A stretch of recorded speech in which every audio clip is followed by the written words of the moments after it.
mean, that's what you like to see. You like to see some creative vision happening, especially in the world of TV and movies, where they're just creating something that, you know, I mean, you both accomplish this so well in your books, you know, and it just to, you know, when you're thinking about it and coming up with it, and you'd like to be able to see that transferred to the screen in some capacity, because, I mean, look, we've got, you know, present day, we have enemies that look just like us, and it's like, you know, if I want to get, if I'm on my escapism in science fiction or fiction or what have you, fantasy, I mean, you want to have your friends or enemies be just looking different. A Fire Upon the Deep, Werner Vinke's. Okay. I think it won both the Hugo and the Nebula. Okay.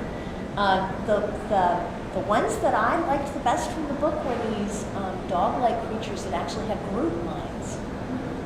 It took at least 4 of them, 3 or 4 of them, to be an intelligent being, and it was just amazing.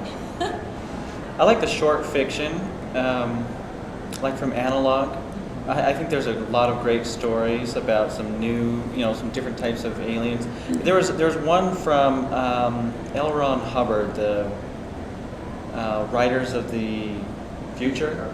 There was a story there with, again, I guess kind of like ant-type creatures or grasshopper-type creatures, but they were having a delegation with these creatures, and it turns out that the spokesperson from Earth ends up discovering a secret that that they don't, when they mate, they all die, you know, but there's some of them that stay on these that decide not to mate, and they stay on these warships, and they have the power to destroy Earth, and it's all up to her, you know, whether or not they'll teach their young, because they transfer all their knowledge to their young somehow, and it's all up to her whether or not they're going to destroy humankind or embrace humankind. I thought that was such a great idea, a great story. And then the other day I was watching Futurama. I don't watch that show too much, and the exact same thing. And I was like, holy cow! I mean, these creatures are on the planet, and they all mate, and they all die. You know, and it was really kind of funny. It was like, well, which one came first, the Futurama or that story? You know, Orson Scott Card. He's pretty good at coming up with a whole, you know, the alien, and he thinks about it. You know, he knows what they have for breakfast. I mean, he really goes into a lot of detail that I think a lot of his detail doesn't end up on the page, but you know that he's really thought it out. Their culture, their, you know, everything, their motivation. When I wrote First World, I mean, I guess you could say the aliens that live on the moon that are basically genetically are human. They are from another civilization. They landed here 3,000 years ago from another solar system, but they're just as human as we are. But they act just completely different. And I think as an author, it depends on how much of that alien is going to be in your book. Are they going to be a main character? If they're going to be a main character, then it's awfully difficult to come up with some really crazy alien that no one can relate to. You see that in movies. I mean, when's the last time you saw the main character be an alien? Not too often, unless they look like a human. But then again, if the alien is an enemy and you don't really see him too much, then you can go crazy with what they look. They don't ever have to even say a word in the whole movie or the book. Well, you know, what's interesting is that, I mean, we have still not discovered how to travel faster than light, which is, of course, why we have just remained to our little solar system, whatever. But I would find it very hard. I find it hard. I mean, I do believe in UFO encounters and things like that. But when you really get right down to it, it's like we are an advanced civilization. I can't imagine that if an alien species came all the way from another solar system, they wouldn't make absolute public contact. I mean, what's their motivation to contact? You know, I mean, do they just want to say hi? I mean, you know, just for shits and giggles. I mean, you know, if we ever did have aliens appear on Earth, you know that, you know, in order for them to even build a spaceship, they'd have to have appendages, and they'd have to have, you know, it's pretty high tech stuff too, probably to do componentry. So they have to have pretty good eyes. So you can kind of get a feel for. Yeah, they definitely have some similarities to humans of the fact of being able to work with minute things, and intelligence definitely. If we were to be the ones to go to another planet, which I think is far, if ever, what would we do? It would probably be under, with that type of money, especially spent on it.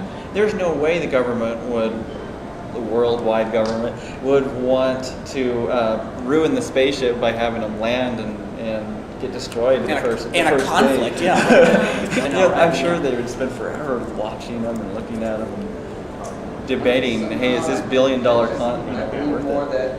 You've got challenges that you're throwing at your characters, and you've got a setting or several settings and a story arc. And it's not like, there probably are writers who do actually draw complex diagrams of things, but they're only using it for reference. They don't put it all in the book. I think in a book form, you're going to be in a little bit of trouble if you get too many. It sounds like you were reading something that has quite a lot, but unless there's a huge series in the, but if just me as reading it, man, they wouldn't be so important to me anymore if all of a sudden this is the 53rd Alien I've read so far, and totally, all the different description and the culture of that one now and that one. In a movie, on the other hand, you could kind of get away with having hundreds of different ones. So, looking at your short Star Wars, I'm the last, I guess the second one, where the second one where at the very end when they're in the pit and they're all fighting with everyone. All the different Jedi are there, and they didn't have to give much description, but man, there was a lot of different ones, and I thought it was pretty cool to see the interesting looks of the different looks of them. But it's like you kind of felt for some of them.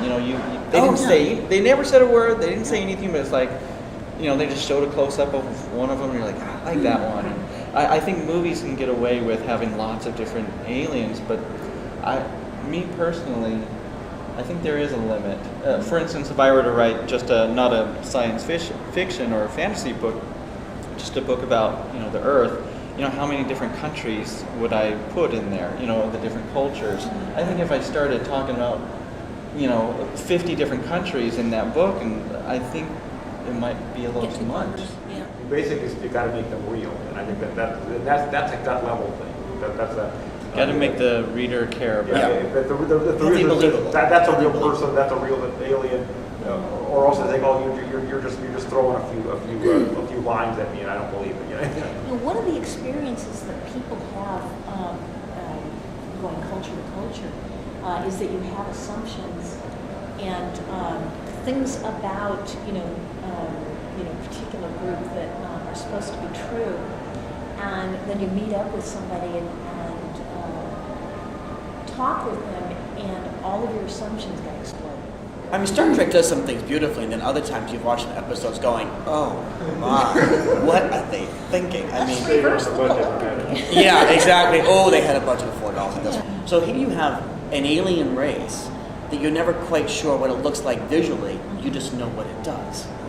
It's the little things you really have to step out yourself. You have so many preconceived notions, and it's like, just how wild can you get? Because why not? They're aliens. Let's just bottom line it. For any of us that have traveled outside this country or gone to another one where they don't speak the English language, you are in an alien environment. I think when I watch a movie or read a book, I do want to see something different. I want to see, because I like that. I get enough humans. I get enough that type of interaction. So I do like. Some of you voice some of those type of comments. You want to see something different. And that's why I watch the Sci-Fi Channel and why I like those type of things. And that's what I try to implement in my books as well. But then there is that other aspect of, however, the reader does need to associate somehow or another with the characters.